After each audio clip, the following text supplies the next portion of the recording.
Start.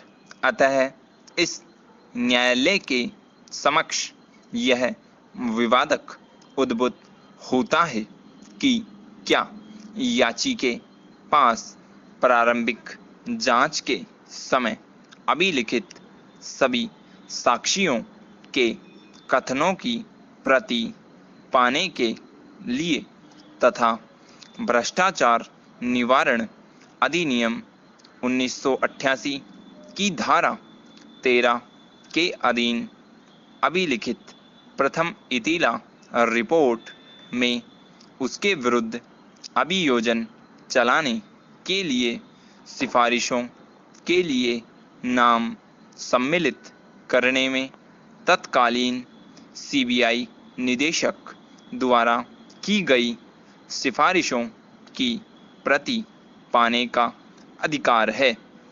सूचना के स्रोत के प्रकटीकरण से यह हो सकता है कि इससे किसी व्यक्ति की सुरक्षा खतरे में पड़ जाए।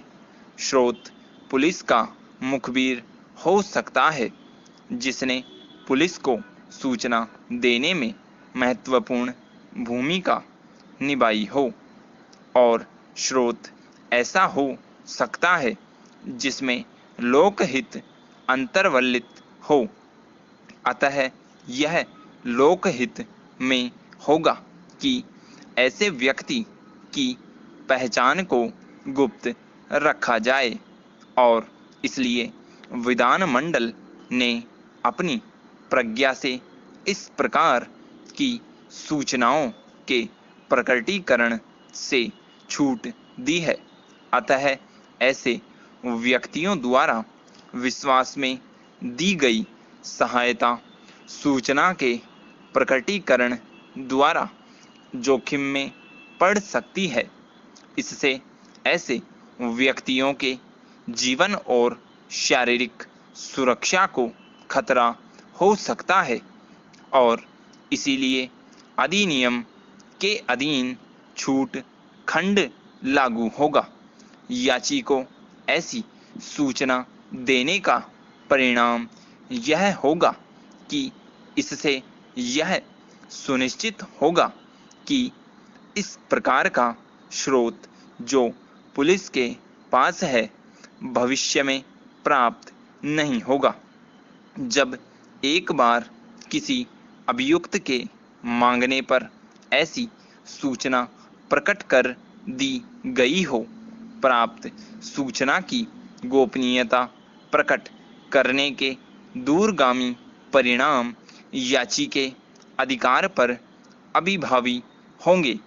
समान रूप में धारा 8 उपधारा 1 के अधीन जब एक बार अपराधी का अभियोजन जारी है और यह विवादित नहीं है कि चालान फाइल कर दिया गया है तथापि विचारण प्रक्रियाधीन है, तब अपराधी के अभियोजन की परिभाषा को पूर्वतर भाग से पृथक भाग के रूप में पढ़ा जाना चाहिए, जिसमें अन्वेषण के लिए छूट का दावा किया गया है।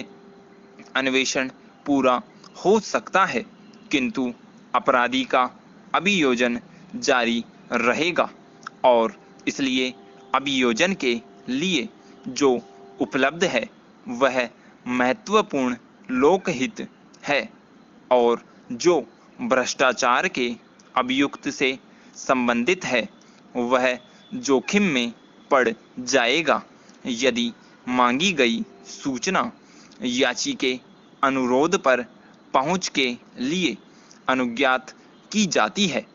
अतः प्रत्यर्थी प्रतिवादियों द्वारा अभिव्यक्त आशंका व्यर्थ नहीं कही जा सकती, और यह एक वास्तविक आशंका है, न कि मात्र सूचना देने से इनकार करने के लिए बहाना।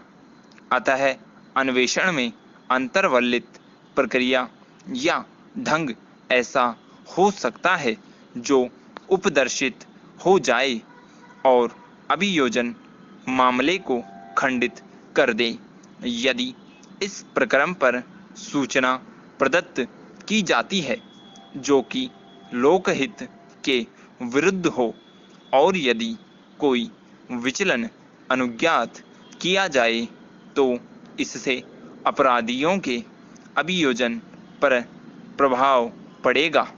अतः अन्वेषण जैसे पर्यवेक्षण में हस्तक्षेप से जो किसी अभियुक्त द्वारा चाहा गया है, अधिकारियों पर बाहरी प्रभाव पड़ सकता है और उनकी स्वतंत्रता प्रभावित होगी जो अन्वेषण कर रहे थे और जिसके आधार पर अभियोजन किया जाएगा।